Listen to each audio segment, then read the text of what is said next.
بسم الله الرحمن الرحيم. الحمد لله الذي أنزل على عبده الكتاب ولم يجعل له عوجا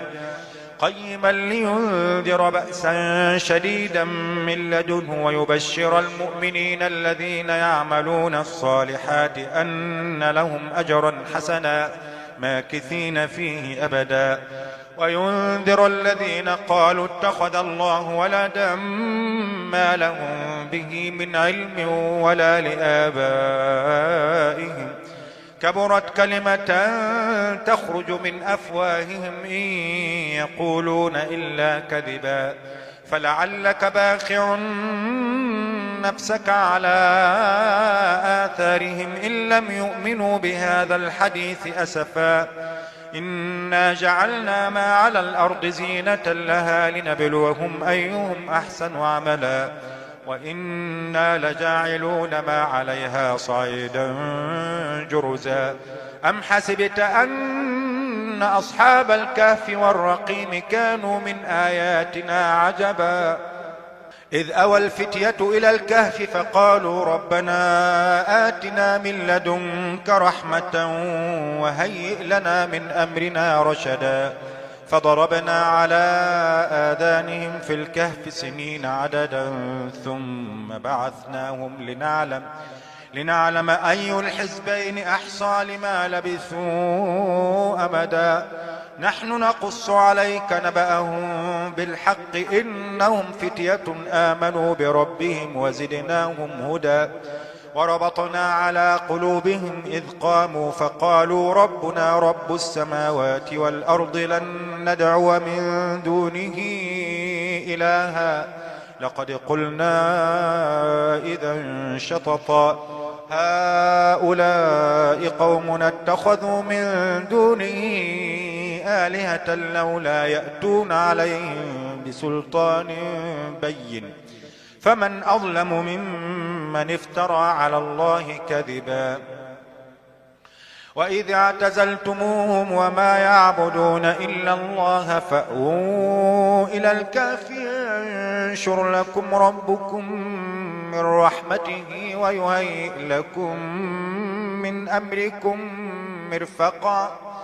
وترى الشمس إذا طلعت تزاور عن كهفهم ذات اليمين وإذا غربت تقرضهم ذات الشمال وهم في فجوة منه ذلك من آيات الله من يهد الله فهو المهتد ومن يضلل فلن تجد له وليا مرشدا وتحسبهم أيقاظا وهم رقود ونقلبهم ذات اليمين وذات الشمال وكلبهم باسط ذراعيه بالوصيد لو اطلعت عليهم لوليت منهم فرارا ولملئت منهم رعبا وكذلك بعثناهم ليتساءلوا بينهم قال قائل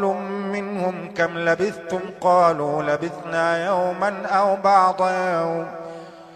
قالوا ربكم أعلم بما لبثتم فابعثوا أحدكم بورقكم هذه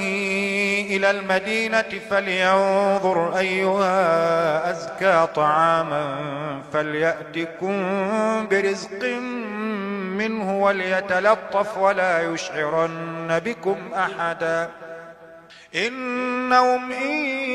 يظهروا عليكم يرجموكم أو يعيدوكم في ملتهم ولن تفلحوا إذن أبدا وكذلك أعثرنا عليهم ليعلموا أن وعد الله حق وأن الساعة لا ريب فيها إذ يتنازعون بينهم أمرهم فقالوا بنوا عليهم بنيانا ربهم أعلم بهم قال الذين غلبوا على أمرهم لنتخذن عليهم مسجدا سيقولون ثلاثة رابعهم كلبهم ويقولون خمسة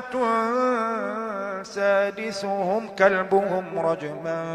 بالغيب ويقولون سبعة وثامنهم كلبهم قل ربي أعلم بعدتهم ما يعلمهم إلا قليل فلا تمار فيهم إلا مراء ظاهرا ولا تستفت فيهم منهم أحدا ولا تقولن لشيء إني فاعل ذلك غدا إلا أن يشاء الله واذكر ربك إذا نسيت وقل عسى أن يهديني ربي لأقرب من هذا رشدا ولبثوا في كهفهم 300 سنين وازدادوا 9 قل الله أعلم بما لبثوا له غيب السماوات والأرض أبصر به وأسمع ما لهم من دونه من ولي ولا يشرك في حكمه أحدا واتل ما أوحي إليك من كتاب ربك لا مبدل لكلماته ولن تجد من دونه ملتحدا واصبر نفسك مع الذين يدعون ربهم بالغداة والعشي يريدون وجهه ولا تعد عيناك عنهم تريد زينة الحياة الدنيا ولا تطع من أغفلنا قلبه عن ذكرنا واتبع هواه وكان أمره فرطا وقل الحق من ربكم فمن شاء فليؤمن ومن شاء فليكفر إنا أعتدنا للظالمين نارا أحاط بهم سرادقها وإن يستغيثوا يغاثوا بماء كالمهل يشوي الوجوه بئس الشراب وساءت مرتفقا إن الذين آمنوا وعملوا الصالحات إنا لا نضيع أجر من أحسن عملا أولئك لهم جنات عدن تجري من تحتهم الأنهار يحلون فيها من أساور من ذهب ويلبسون ثيابا خضرا من سندس واستبرق متكئين فيها على الأرائك نعم الثواب وحسنت مرتفقا واضرب لهم مثل الرجلين جعلنا لأحدهما جنتين من أعناب وحففناهما بنخل وجعلنا بينهما زرعا كلتا الجنتين آتت أكلها ولم تظلم منه شيئا وفجرنا خلالهما نهرا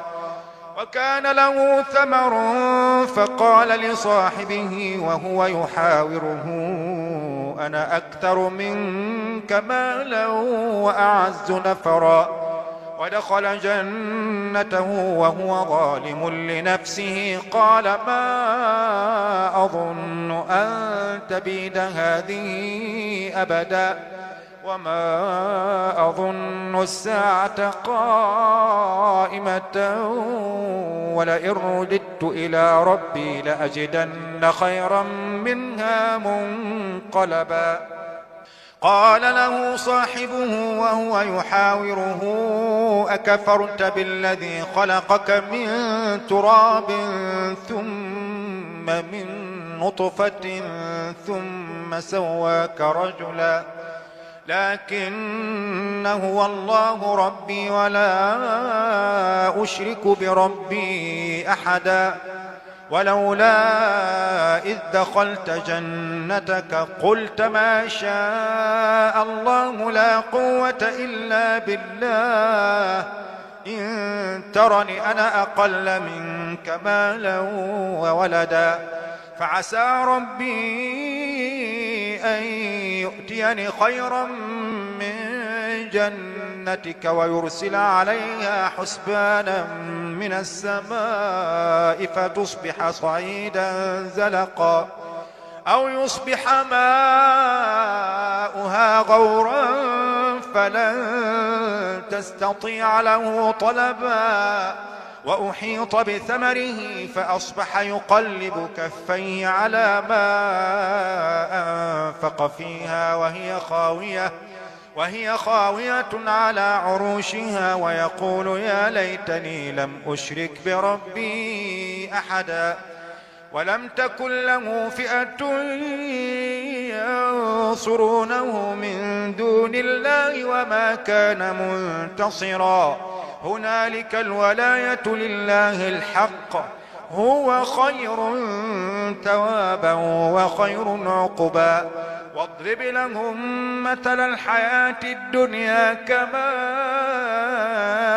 إن أنزلناه من السماء فاختلط به نبات الأرض فأصبح هشيما تذروه الرياح وكان الله على كل شيء مقتدرا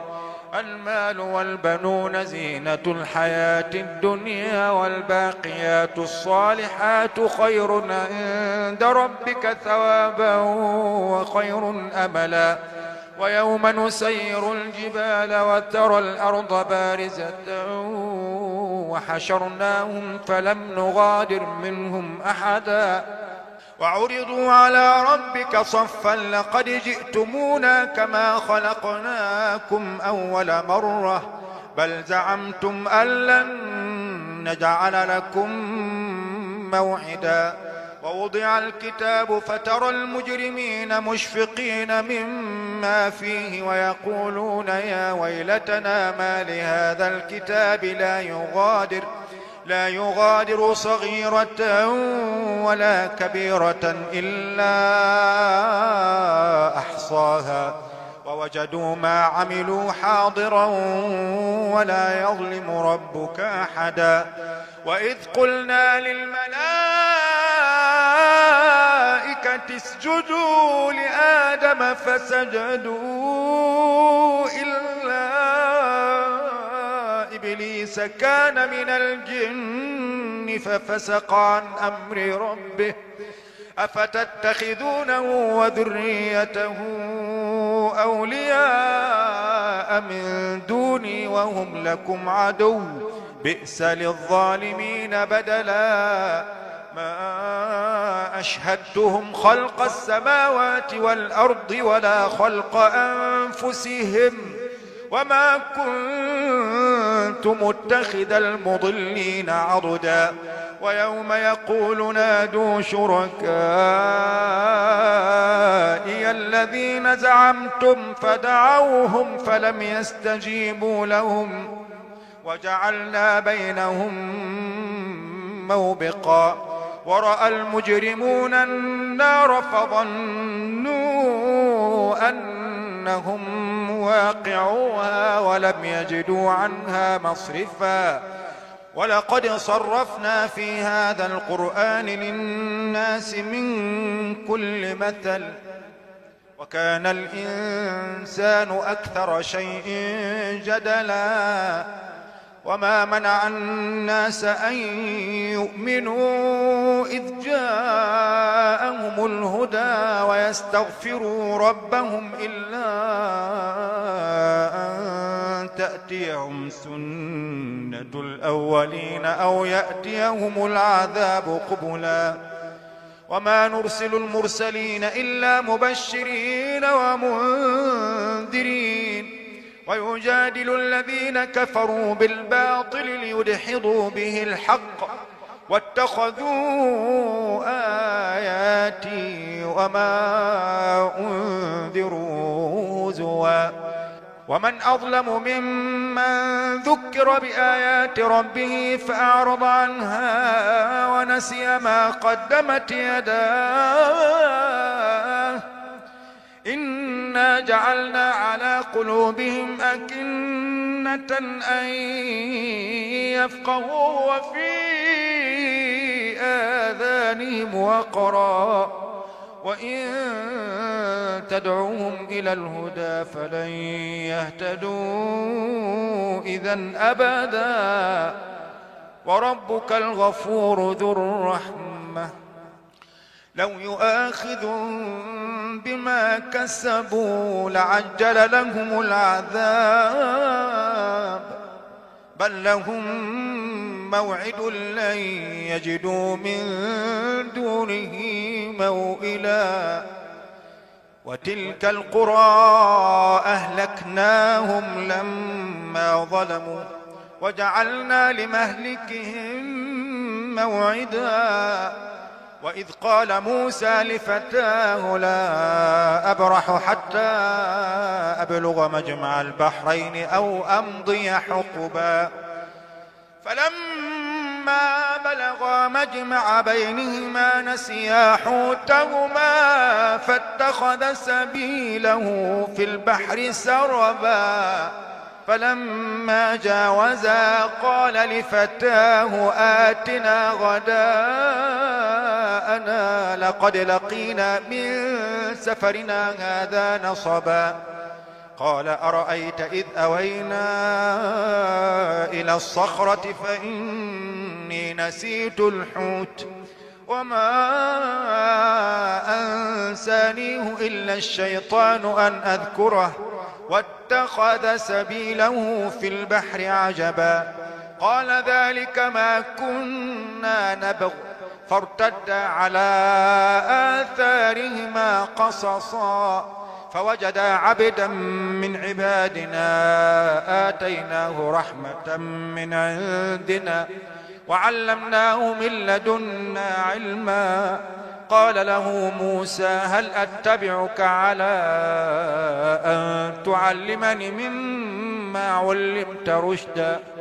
قال إنك لن تستطيع معي صبرا وكيف تصبر على ما لم تحط به خبرا قال ستجدني إن شاء الله صابرا ولا أعصي لك أمرا قال فإن اتبعتني فلا تسألني عن شيء حتى أحدث لك منه ذكرا فانطلقا حتى إذا ركبا في السفينة خرقها قال أخرقتها لتغرق أهلها لقد جئت شيئا إمرا قال ألم أقل إنك لن تستطيع معي صبرا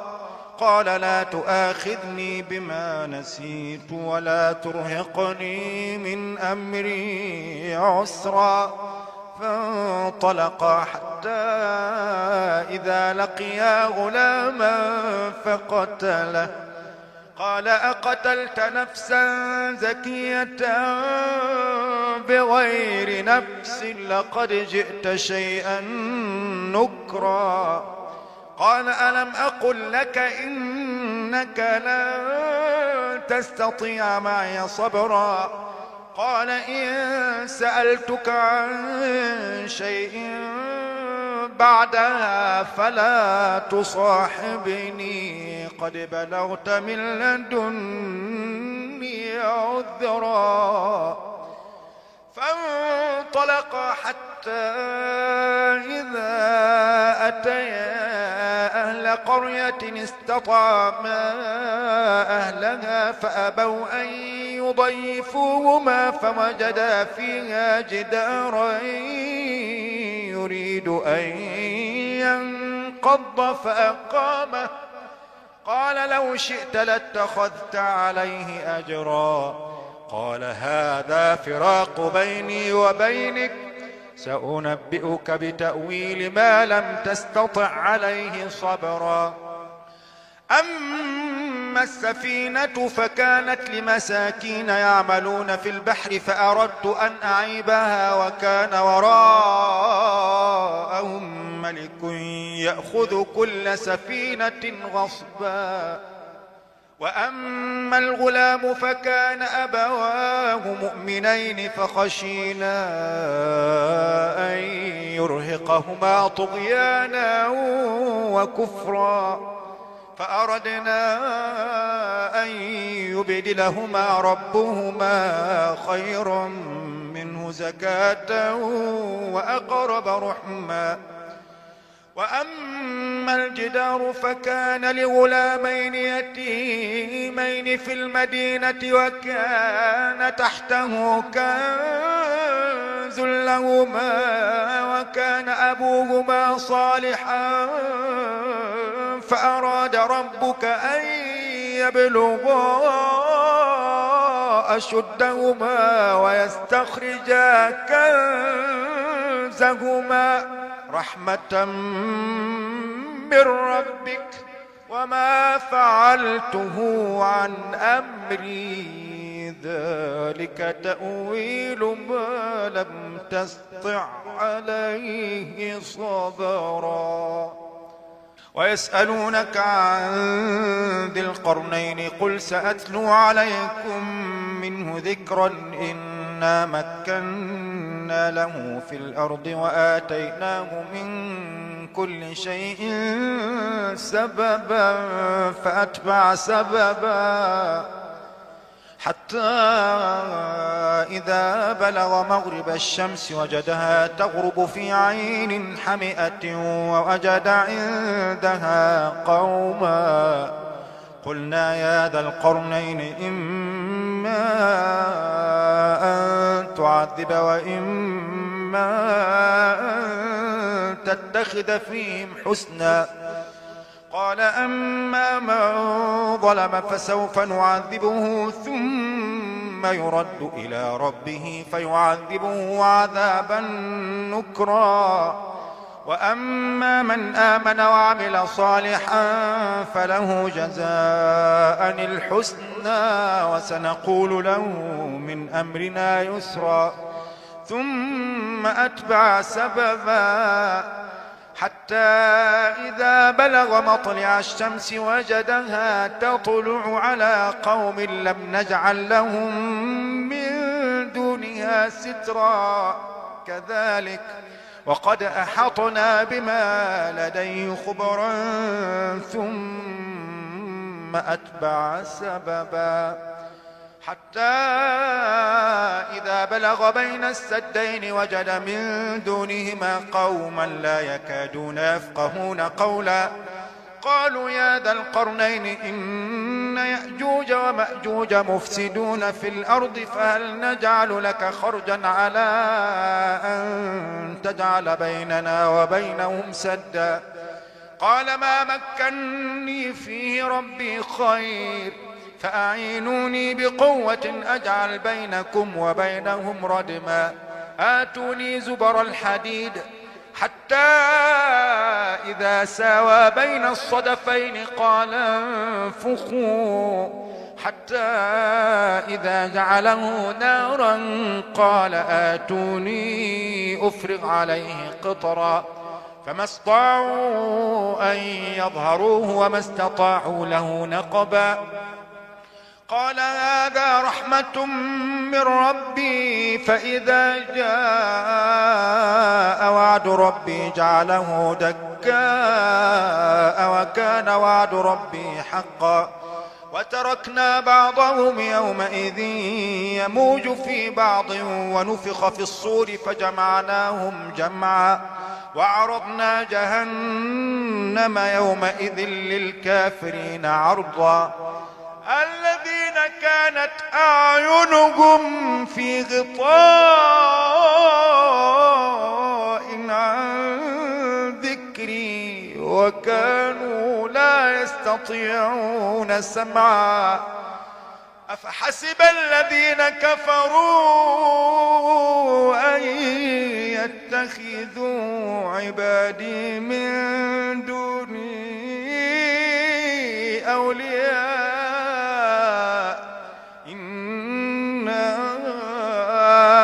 وأعتدنا جهنم للكافرين نزلا قل هل ننبئكم بالأخسرين أعمالا الذين ضل سعيهم في الحياة الدنيا وهم يحسبون أنهم يحسنون صنعا